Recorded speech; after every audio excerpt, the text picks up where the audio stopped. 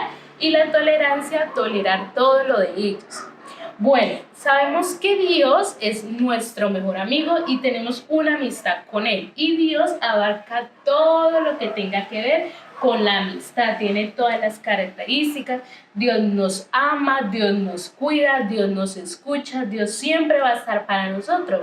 Entonces Dios es nuestra mejor amistad, es nuestro mejor amigo. Él nunca nos va a fallar, Él siempre va a estar presente para nosotros. Luego, ¿qué hacer con las amistades? Debemos amar a nuestros amiguitos, serles fiel. ¿Cómo así serles fiel? Pues si nos cuentan algo, no decírselo a las demás personas. Cuidar a los amiguitos, estar pendientes si están bien, si les hace falta algo, si quieren jugar con nosotros. Escuchar a los amiguitos si tienen algún problema con los papás, si están bravos con los otros amiguitos. Servirles, o sea, prestarles atención, ayudarnos en todo lo que ellos necesitan y ser tolerantes. Bueno, un ejemplo de la amistad en la Biblia es de David y Jonatán. Jonatán amó tanto a David que por encima de su padre, él siempre estuvo para David. Él siempre lo apoyó, él siempre lo escuchó. Y cuando el papá de Jonatán iba a hacerle el mal a David, Jonatán le dijo a David que estuviera muy pendiente y lo ayudó a salir de ese problema. Esa historia la podemos encontrar en 2 de Samuel 20. Bueno, para concluir, vamos a escuchar a una amiguita que nos va a contar qué aprendió sobre la amistad.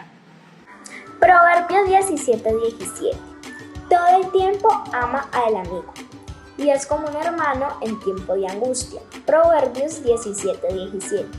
Y para concluir, debemos ser como Dios, que es un amigo fiel y demostrar el amor hacia los demás. Bueno, amiguitos, ya como nuestra compañera Laura nos dio una conclusión, recuerden que debemos ser como Papito Dios, que es nuestro mejor amigo y es fiel y siempre nos va a escuchar. El versículo, recuerden que está en Proverbios 17:17, que dice: en todo tiempo ama el amigo y es como un hermano en tiempos de angustia. Recuerden que debemos siempre estar pendientes de nuestras amistades. Ahora vamos a orar a Papito Dios por las amistades que tenemos. Entonces cierren los ojitos y expongámonos. Digámosle: Señor Jesús, gracias por este tiempo que nos permitiste.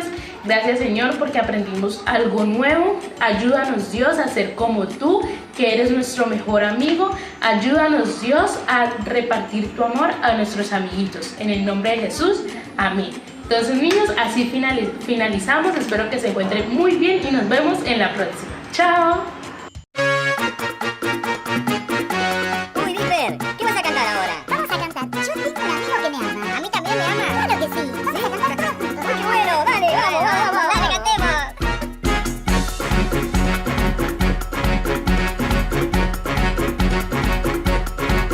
Yo tengo un amigo que me ama, me ama, me ama. Yo tengo un amigo que me ama, su nombre es Jesús. Él me ama, él me ama, él me ama, sí, con tierno amor. Él me ama, su nombre es Jesús. Dipper, vos tenés un amigo que te ama. ¿Y yo? Vos también, Papito. Ese amigo se llama Jesús. Tú tienes un amigo que te ama, te ama, te ama. Tú tienes un amigo que te ama, su nombre es Jesús. Él te ama, él te ama, él te ama, así con tierno amor. Él te ama, su nombre es Jesús. Dipper, aunque a veces me porto mal, ¿él me sigue amando? Claro, él nos ama a todos por igual, pero a él no le gusta que nos portemos mal, Pablito. O sea, me tengo que portar bien. Por supuesto, tenés que portarte muy bien. Y él me sigue amando. Y él te sigue amando. Bueno. Tenemos un amigo que nos ama, nos ama, nos ama. Tenemos un amigo que nos ama, su nombre es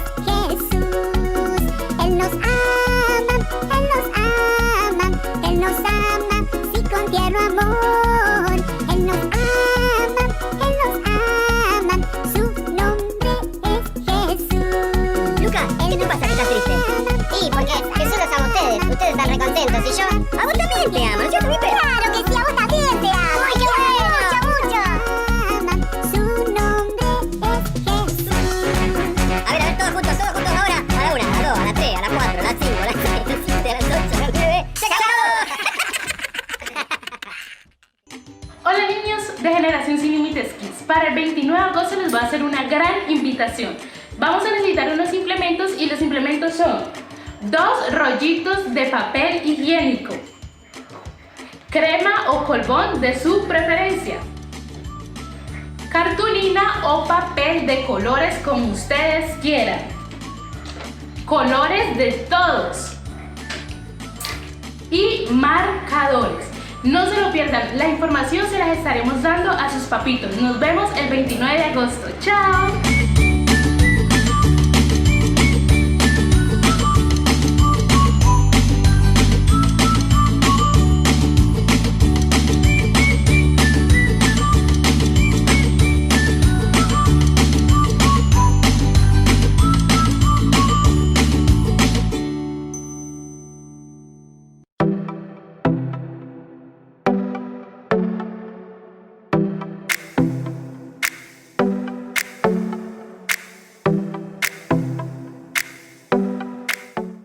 Buenos días, para los que no me conocen, mi nombre es Magnolia Escobar.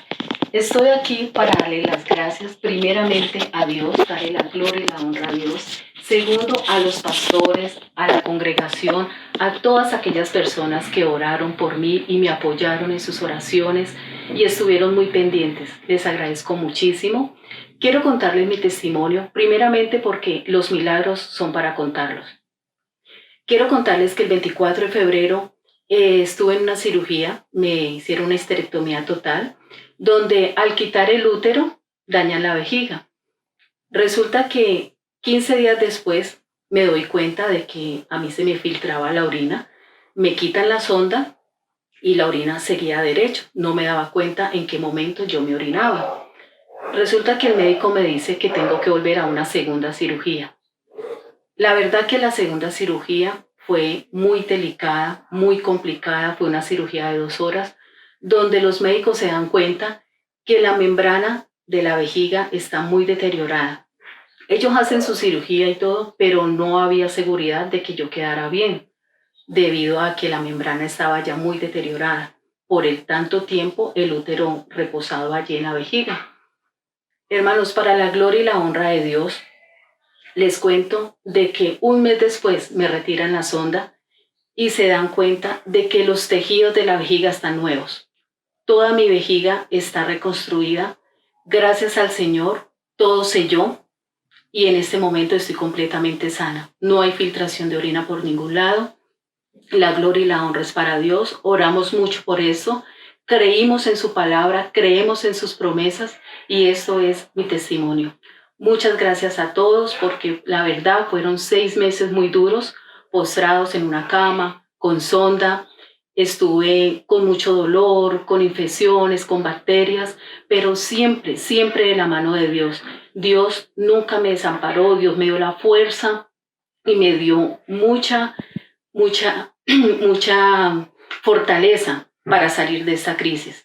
La gloria y la honra sea para Dios. Muchísimas gracias a todos ustedes por sus oraciones. Dios les bendiga.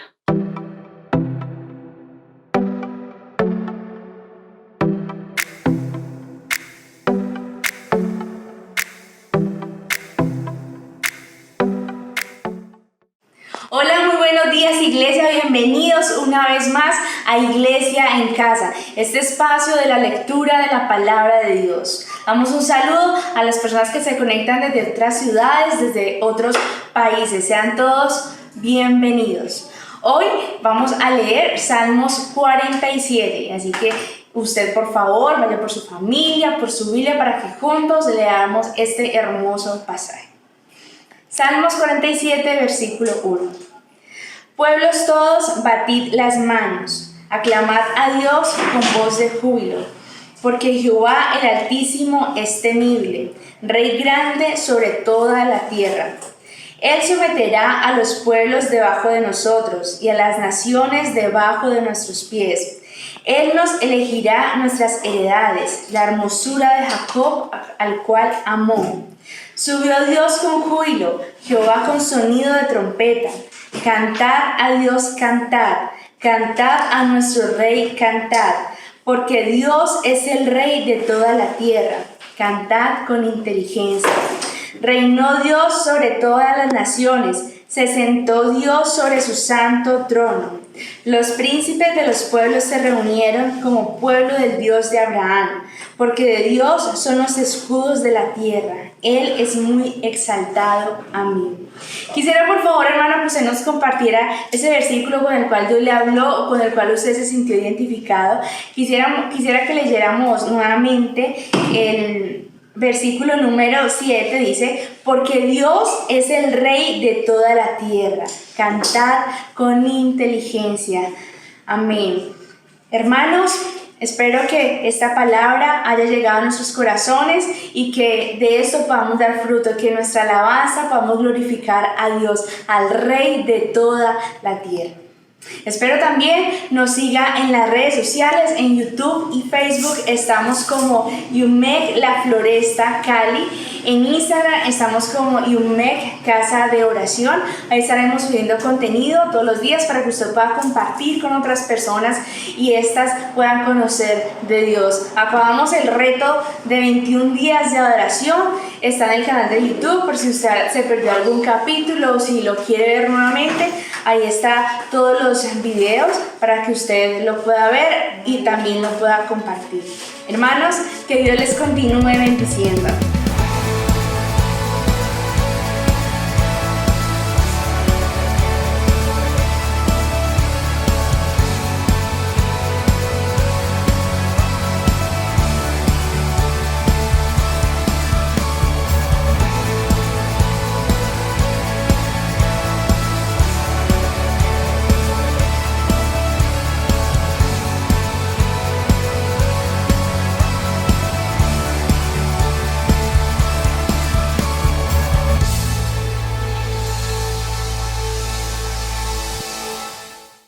Qué bendición volvernos a encontrar, amados hermanos, en este día dominical y dispuestos a continuar aprendiendo lo que el Señor tiene para nosotros.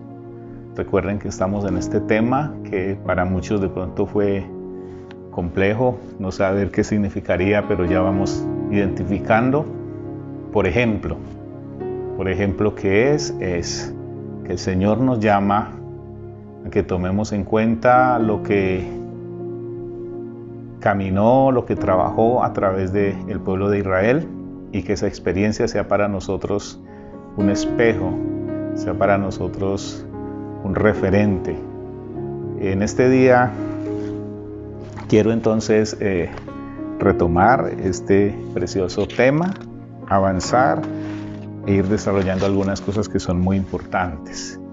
Quisiera empezar a nivel de introducción mencionando tal vez el tema de los 3 nombres que recibe el pueblo de Israel. Se les dice hebreos, se les dice Israel, se les dice judíos. ¿Qué significado tiene cada uno de esos términos? Porque en realidad al concluir decimos estamos hablando del mismo pueblo, estamos hablando de una misma nación. Pero hebreo fue el nombre que le dieron a Abraham cuando él llega a Canaán. Y hebreo tiene un significado bastante importante. Hebreo significa el del otro lado o también el que cruza ríos. Y podemos identificar 2 cosas en este sentido o aplicar mejor 2 cosas en este sentido. ¿Del otro lado en qué sentido? Bueno, venía del otro lado del río, venía de otra cultura, para Canaán venía de otro lado. Pero también, y tal vez la aplicación espiritual más fuerte es que viene de una cultura donde se adoran muchos dioses, una cultura completamente idólatra, politeísta, tienen muchos dioses como ya lo dijimos, y ahora Abraham solo va a adorar a un Dios. Es el que toma una decisión definitiva relacionada con el monoteísmo, adorar al Dios de los cielos. Entonces es el hombre que va del otro lado y en ese sentido el término hebreo tiene mucho significado. Pero Israel, ¿qué es? Israel, recuerden que el nombre Israel nace de la confrontación que tiene Jacob con el ángel.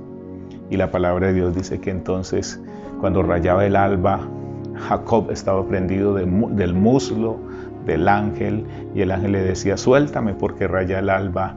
Y entonces Jacob le dijo: aunque estoy descoyuntado, si no me bendices no te voy a soltar. Y entonces el ángel le dice: ¿cuál es tu nombre? Y él dice: mi nombre hasta hoy es Jacob. Y el ángel le dice: la bendición es la siguiente: de hoy en adelante no te llamarás más Jacob, tu nombre será Israel. Y esa palabra Israel significa el que lucha con Dios y vence, o el que se confronta a Dios y sale victorioso. Entonces, a partir de allí, de ese evento, de ese momento, Israel viene a ser el nombre de ese pueblo que nace de los muslos de Jacob, de ese luchador, de ese hombre que nunca se rindió. Y finalmente el término judíos, ¿de dónde aparece? Bueno, hay una tribu que es la tribu de Judá, una tribu que es guerrera, que es violenta, una tribu que es la que dijimos en la meditación anterior, se mantuvo firme. Y entonces cuando viene Jesús viene de esa tribu, el rey David también viene de esa misma tribu, y esa línea generacional se mantiene. Entonces las demás tribus en realidad desaparecieron. Vamos a hablar de eso más adelante, cómo es que desaparecen esas tribus, pero en realidad las 11 familias restantes desaparecen y se mantiene la tribu de Judá. Entonces, cuando el pueblo se dirige a ellos, también lo pueden hacer con ese nombre. Judíos vienen de la tribu de Judá. Quería mencionar esos 3 términos porque aparentemente se vuelven un poquito complicados. Otros también dicen que el hebreo se refiere específicamente al idioma, ¿no? Porque el idioma de ellos, de estas familias de Israel, se llama el hebreo. Muy bien. Quedamos entonces en la lección anterior o en la meditación anterior hablando acerca de José. Quisiera retomar algunas cosas de este personaje tan tremendo, con tanto testimonio que tiene para nosotros, José. La palabra de Dios nos presenta a José como, en realidad, muy jovencito, pero yo diría que desde niño él perdió a su mamá. La palabra de Dios muestra que cuando Raquel va a dar a luz a Benjamín, que es el hijo menor de toda esta familia, dice la palabra de Dios que ella sintió unos dolores tan fuertes que su alma salió de su cuerpo con el dolor que tenía, y ella murió allí cuando dio a luz a Benjamín. Así que José es el que sigue, el segundo entre los menores, estaría muy pequeñito, pero más allá que eso, José entonces en su tierna edad queda huérfano de mamá, es amado por su padre, pues pensaría yo que es amado exactamente porque es hijo de la mujer que amó profundamente Jacob, es hijo de la amada que era estéril, es hijo del milagro, bueno, tantas cosas. Y entonces este José es amado por papá, pero también este José se convierte en el hombre odiado por sus hermanos. Los hermanos no lo quieren y ese odio pues tiene varias razones. La primera es que su papá lo mima mucho, la segunda es que el papá le ha hecho un vestido de colores, la tercera es que es el supervisor de la casa. Los hijos se van a cuidar las ovejas en el campo y Jacob manda a José a vigilar que no estén ociosos, que no estén dañinos, y este José, ni corto ni perezoso, trae las quejas del mal comportamiento de sus hermanos. Entonces, claro, genera esa clase de rabia, ese hermano que está incomodando en medio de la familia. Pero principalmente, y creo que lo que más odio genera, es cuando él empieza a soñar los sueños de Dios. Y los sueños de Dios le dicen que él va a ser un personaje importantísimo en el plan de Dios, en la historia de Dios, por encima de sus hermanos. Y que sus hermanos van a tener que venir a rendirle pleitesía, y eso a los hijos de Jacob definitivamente no les gusta para nada. Así que ese odio va a despertar una serie de decisiones en las que Dios está metido, en las que Dios ha intervenido, en las que Dios está organizando un programa especial para la vida de José.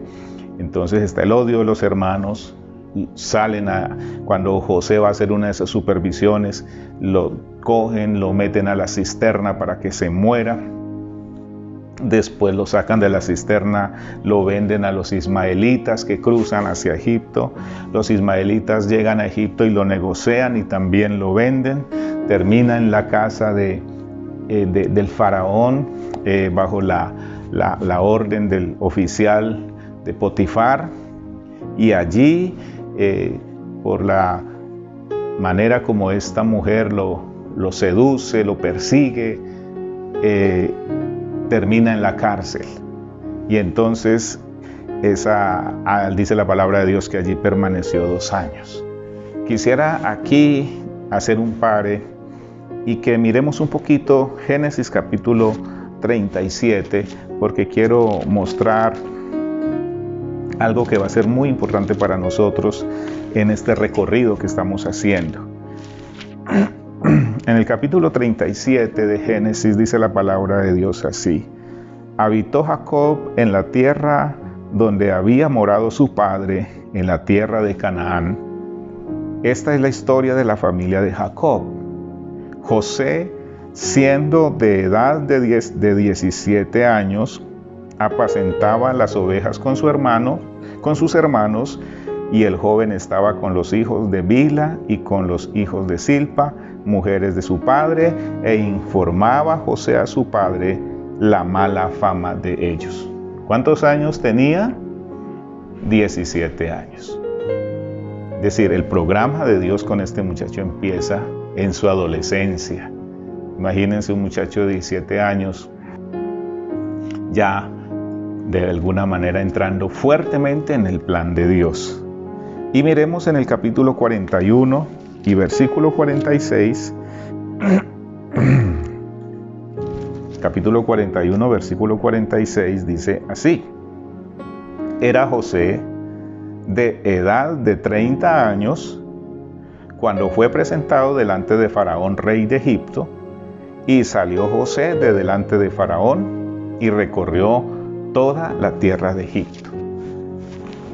¿Para qué he compartido estas 2 citas bíblicas? Las he compartido para que hagamos una operación matemática y podamos darnos cuenta de cuántos años fue este proceso de prueba que pasó José, entre el odio de sus hermanos, entre la venta de los ismaelitas, la negociación, la llegada a Egipto, al palacio y toda su estancia allí. Pues ya concluimos entonces que fueron 13 años. 13 años. ¿Por qué también menciono esto? Porque la mayoría de nosotros no dimensionamos esa clase de etapas de tiempo. Y por eso cuando Dios nos mete a un proceso de prueba, de dificultades, nosotros a la semana, a los 8 días, al mes, ya estamos desesperados. En esta pandemia recién llevamos 4 meses pasaditos y ya mucha gente está muy desesperada. ¿Qué sería aquí? 13 años este hombre. Pero ¿qué es lo que sostiene entonces a José? Esa es una buena pregunta y la respuesta también está muy clara.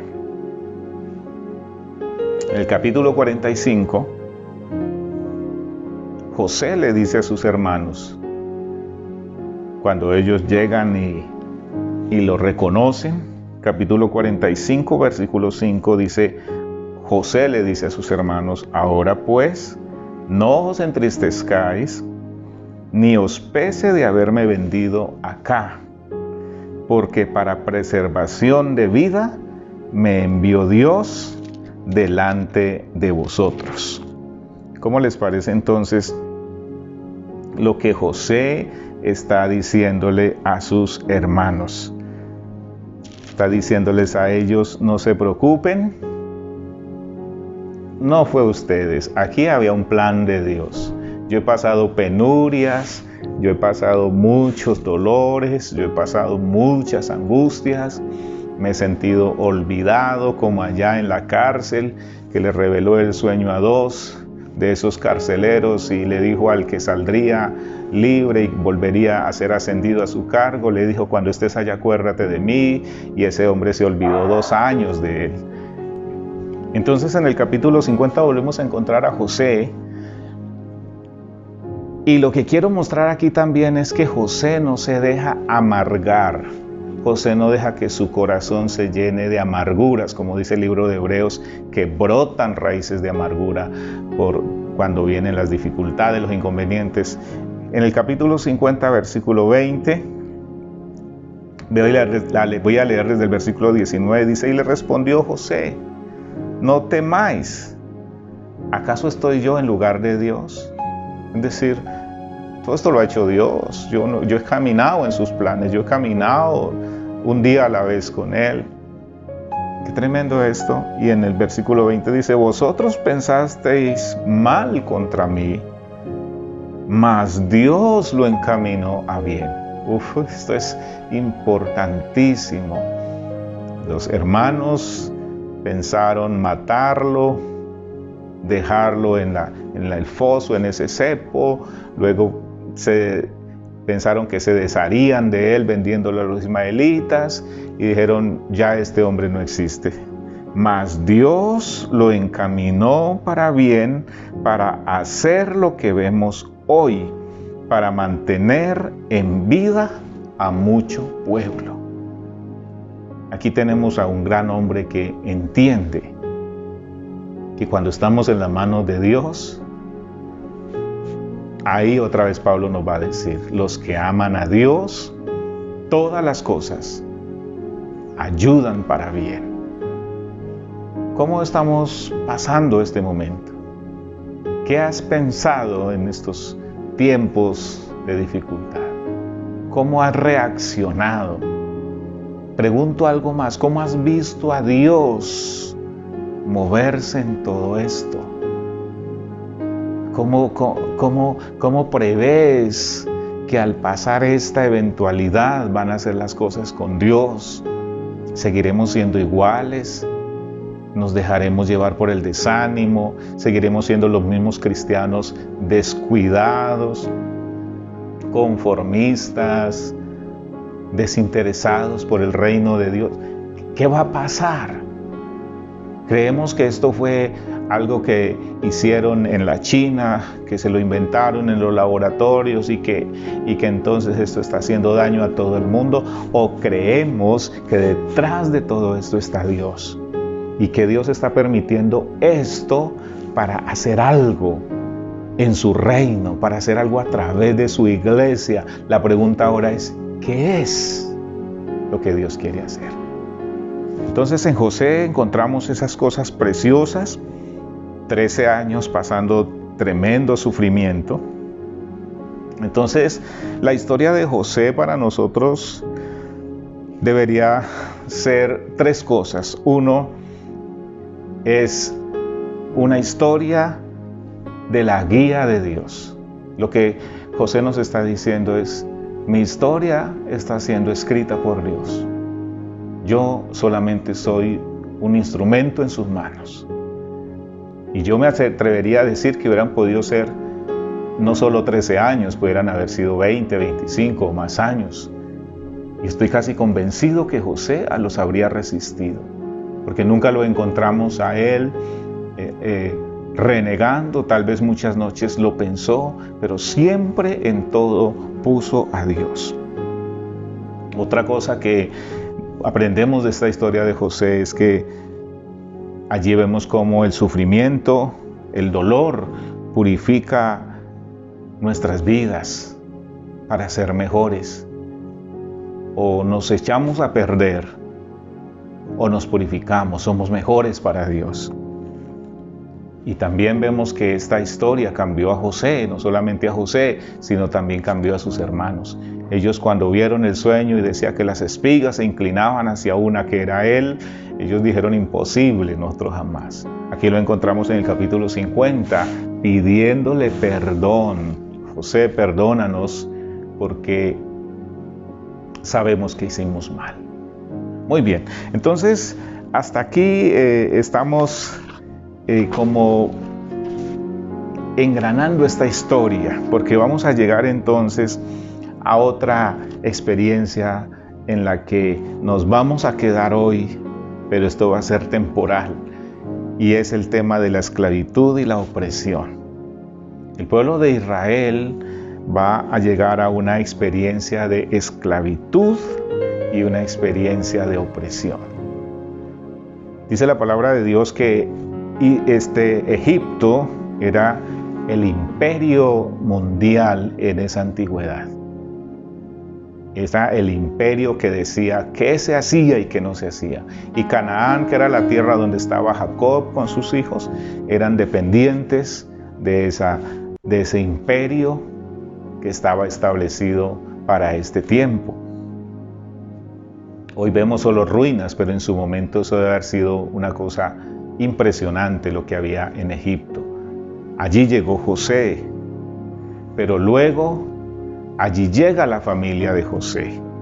Allí llega Jacob con todos sus hijos, pero hay una cosa muy importante en esto, es que entonces el tema de la esclavitud viene siendo, una historia en este desarrollo de la vida de los patriarcas. Por ejemplo, Jacob, ya leímos en la lección pasada que Jacob es esclavo de Labán por 20 años. Labán lo explota durante 20 años, se enriquece a partir de la fuerza laboral de Jacob. José es esclavo de Faraón. Él llega al palacio, pero llega como esclavo, y allí está sirviendo, allí está haciendo progresar el imperio egipcio. Y ahora llegamos a una parte que es donde nos vamos a detener en la próxima meditación. Israel, esclavo en Egipto. O sea, la esclavitud viene siendo una historia constante del pueblo de Dios. La opresión, por su lado, va a estar allí presente. Por ejemplo, Isaac es oprimido por Ismael. Ismael constantemente lo humilla, se burla de él. No estoy mostrando las citas, eso está en Génesis capítulo 21, que dice que Ismael se burlaba de él. Jacob es humillado por su hermano Esaú, que después de haber vendido su primogenitura, lo sentencia a muerte y le dice que lo va a matar. Ya dijimos que también llega a ser oprimido por Labán, que lo humilla constantemente. José es oprimido por sus hermanos que lo venden, que llega al palacio también como en esa misma condición. Y finalmente Israel como pueblo que llega a Egipto, que queda en Egipto, y entonces son esclavos del faraón. Ahora un nuevo faraón que no conoce a José. Voy a miremos algunas citas, porque aquí vemos entonces en el libro de Éxodo capítulo 12, no es que me he pasado ya, solamente voy a mirar esta cita que nos va a ayudar para mirar un poquito acerca del pueblo de Israel. Éxodo 12, versículo 40 dice: el tiempo que los hijos de Israel habitaron en Egipto fue 430 años. ¿Cómo les parece? 430 años. Algunos toman estos 430 años haciendo análisis de algunos textos para decir que esos 430 años es desde el llamado que Dios le hace a Abraham hasta el momento en que Moisés se pone en las manos de Dios para traer libertad a su pueblo. Otros dicen que los 430 años en realidad son contados a partir del momento cuando Jacob se establece allí en Egipto, porque José su hijo lo hace traer allí a Egipto para que no mueran de hambre en esa terrible sequía, en esa terrible hambruna que hubo en ese tiempo de José, cuando el único que tenía alimentos, el único que tenía producción, depósitos, era el imperio egipcio, gracias a la iniciativa y a la visión que Dios le dio a José. Sea como sea, 430 años es mucho tiempo. demasiado tiempo, diría yo, para que este pueblo esté allí esclavo en Egipto. Recuerden que tienen promesas, recuerden que sus padres han sido guerreros victoriosos, que han creído en las promesas de Dios y han salido adelante 430 años. Entonces, hay unas cosas muy importantes aquí acerca del pueblo de Israel que las quiero mencionar para hacer la conclusión, porque esta meditación va a ser mucho más breve que la anterior. Los hijos de Israel, a pesar de estar en Egipto, se mantienen firmes. Durante todo ese tiempo, el pueblo de Israel no pierde su identidad, no se dejan absorber por la cultura egipcia. A pesar de que ellos están en Egipto, están siendo oprimidos, están siendo esclavizados, están siendo obligados a tareas forzosas, ellos mantienen su identidad. ¿Qué les hizo mantener eso? Esa es una pregunta que quisiera que el Señor nos ayude a responder en esta mañana.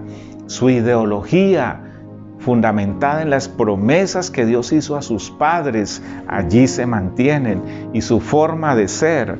Algunos dicen entonces que el pueblo de Israel durante esos 430 años, para que tengamos presente cómo ellos, su identidad se mantuvo firme, dicen que ellos ni siquiera su vestimenta cambió, se siguieron vistiendo como se vestían sus patriarcas, sus padres, el mismo vestido, no lo cambiaron. Los nombres, recuerden que cuando Jacob, en el capítulo 50 de Génesis, antes de morir, llama a todos sus hijos y les declara con fundamento en su nombre, les declara bendiciones a todos, los bendice fundamentado en el nombre de ellos. Y pareciera que eso de esa bendición sobre el nombre de ellos les hizo a ellos mantener en firme sus nombres. Por eso el nombre que cada judío o hebreo o israelita tiene, ese nombre tiene un significado, y por eso es que constantemente en la palabra de Dios encontramos y le puso por nombre, que quiere decir Samuel, pedido a Jehová, etc. David, el hombre conforme al corazón de Dios. Jesús, Emanuel, Dios con nosotros. Jesús, el ungido, etc. El nombre tenía un significado para ellos, un sentido, una identidad, y ellos ese nombre lo mantuvieron en alto. Sus nombres no se combinaron con los nombres de los egipcios.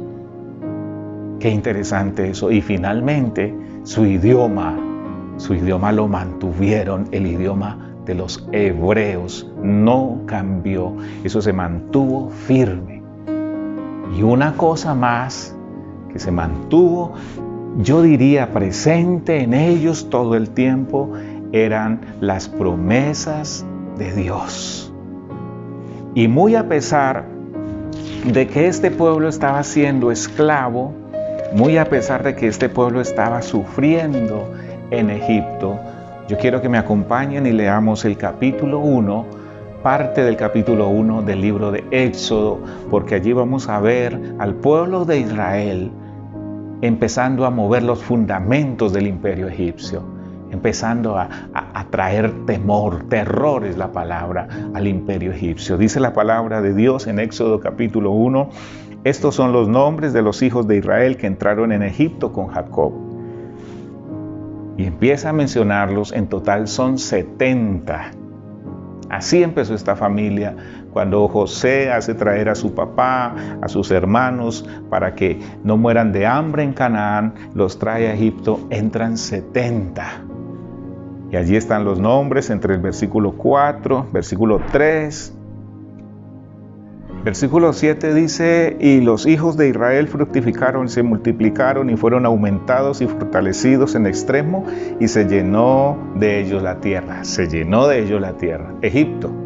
Ellos están en una región que se llama Gosén y están allí estratégicamente porque Moisés le dijo al faraón, ellos son ganaderos, y resulta que los egipcios detestan a los ganaderos, a los que crían ganados.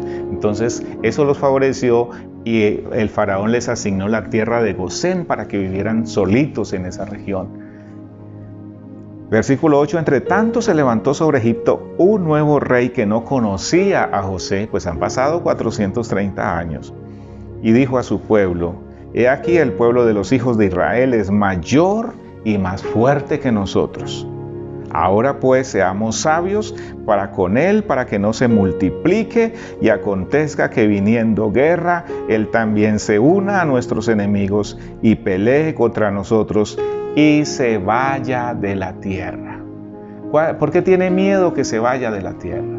Pues claro, porque es una cantidad de gente que está poniendo su fuerza laboral para enriquecer a Egipto. Y a él no le conviene en absoluto que esa gente vaya a tomar la decisión de irse. Entonces, Israel se va a mantener esos 430 años conservando su identidad, creyendo las promesas de Dios. Pero ahora viene entonces la transición. Y tal vez aquí esta sea una lección, por lo menos para mí, muy importante. ¿Qué es lo que ocasiona la transición? Pareciera que durante estos 430 años nadie se preocupó por ver el cumplimiento de las promesas de Dios.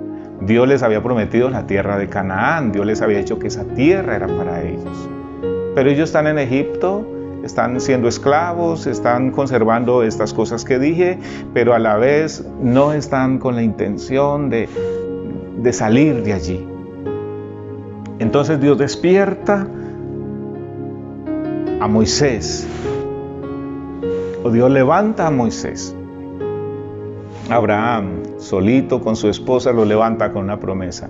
José, solito, lo utiliza para hacer bendición. Y ahora Moisés. Vamos teniendo mucho eso en cuenta. Personajes clave: Abraham, José y ahora Moisés. Y a través de Moisés va a despertar en el pueblo el deseo de la liberación, el deseo de agarrar las promesas de Dios, el deseo de vivir las promesas de Dios.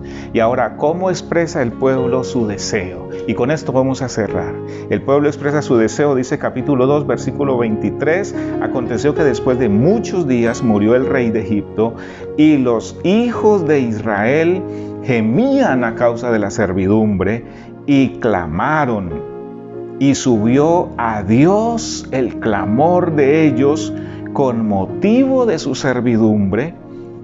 Versículo 24, y oyó Dios el gemido de ellos, y se acordó de su pacto con Abraham, Isaac y Jacob.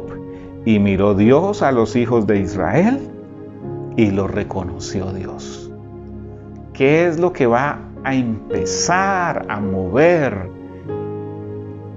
este nuevo caminar del pueblo de Israel, esta nueva jornada del pueblo de Israel?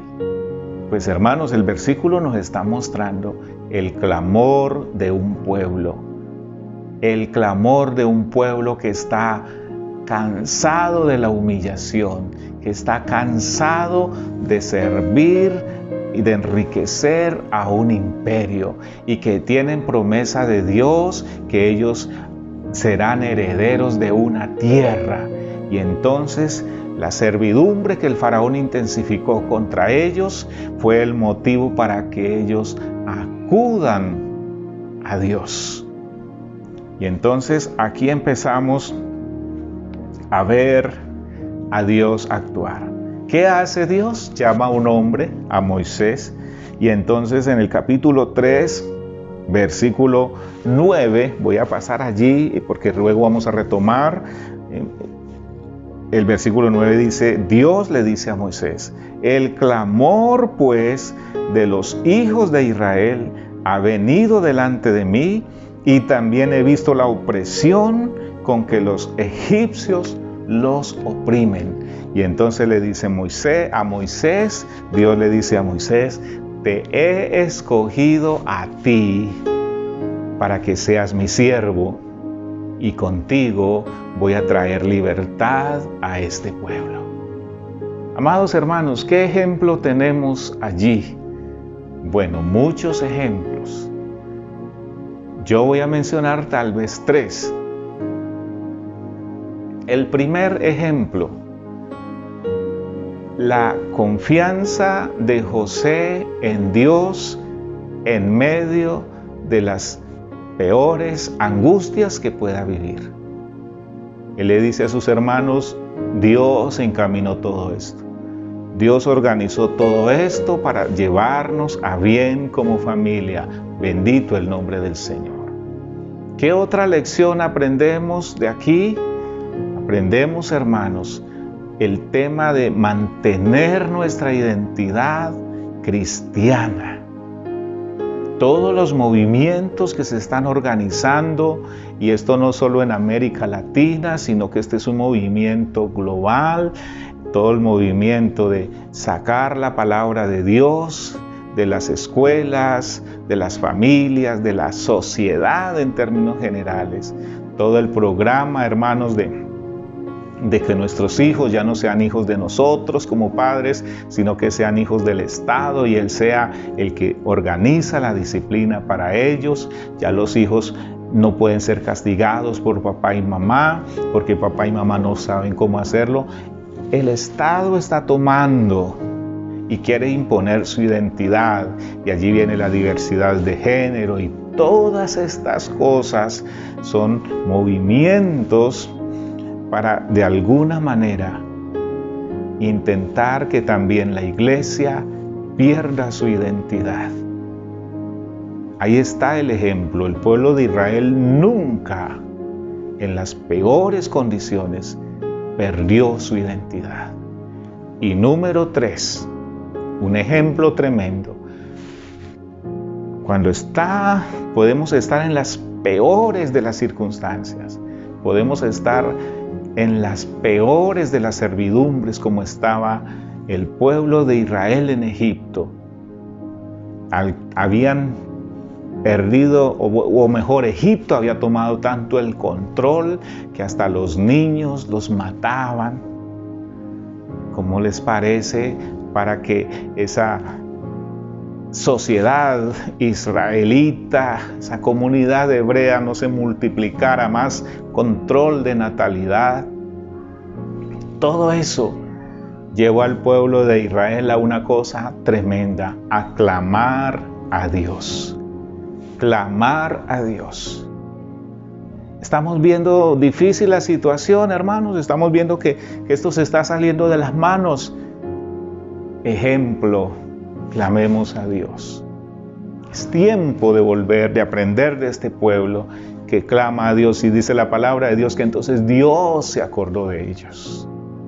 Dios los vio y se acordó de ellos. ¿Y se acordó de qué? De las promesas que le había hecho a Abraham, a Isaac y a Jacob. La tierra de Canaán ya está siendo ocupada por otras familias, pero esa tierra está siendo promesa, o ha sido prometida al pueblo de Dios. Y Dios, que les dice, los voy a llevar a esa tierra, porque se lo prometí a Abraham, a Isaac y a Jacob. Entonces, las promesas de Dios. ¿Qué nos ha prometido Dios para estos tiempos? Edificaré mi iglesia, y las puertas del Hades no prevalecerán contra ella. Yo estoy seguro de eso. Yo estoy seguro que esa promesa es fiel. Podrán morir mucha gente, podrán morir muchos líderes a causa de todo el programa del infierno para acallar, para destruir la iglesia, pero sobre eso hay una promesa. Las puertas del Hades jamás podrán prevalecer contra la iglesia. Podrán quemar la Biblia, podrán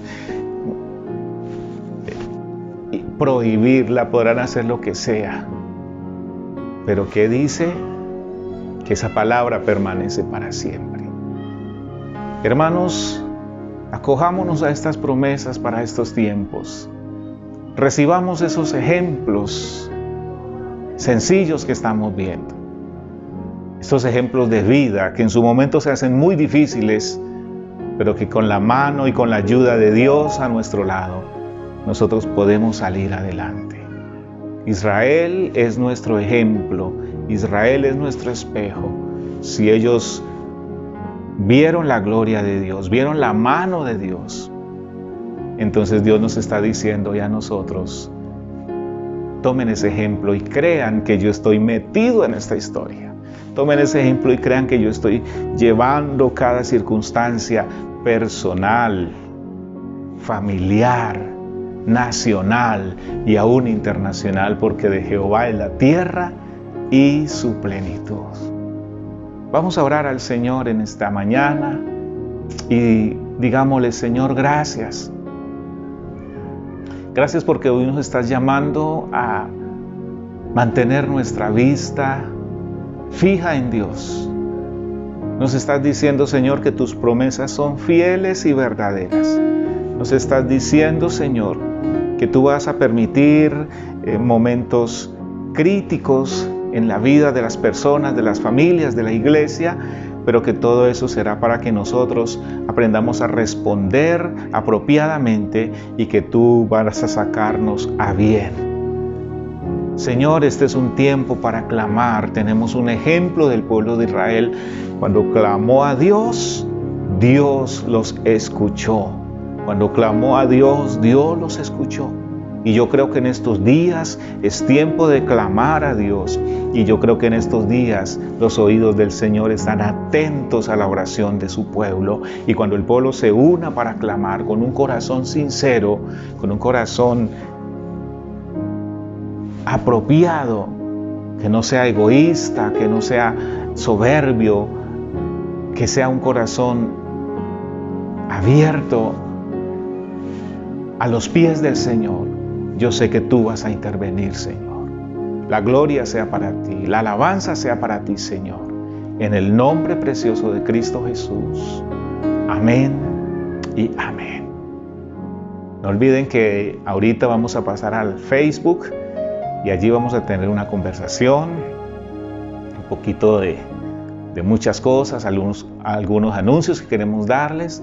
Así que les invitamos, estén pendientes del link que ya lo enviamos. Dios les bendiga ricamente. Cada uno dé como propuso en su corazón, no con tristeza ni por necesidad, porque Dios ama al dador alegre. 2 Corintios 9:7. Somos la Iglesia Unión Misionera La Floresta, Cali, casa de oración, y algo que nos caracteriza es la generosidad con la que damos a Dios y de que damos de todas esas bendiciones que recibimos de parte de Él. Así que te invitamos, si tú también quieres participar y quieres contribuir a la extensión del reino de Dios, a que nos escribas a los números que aparecen en pantalla, al 316-410-0882 y al 322-624-4796. Ahí nos puedes escribir y te estaremos dando toda la información que requieras para que tú también puedas participar de esto. Hermanos, que Dios les continúe bendiciendo.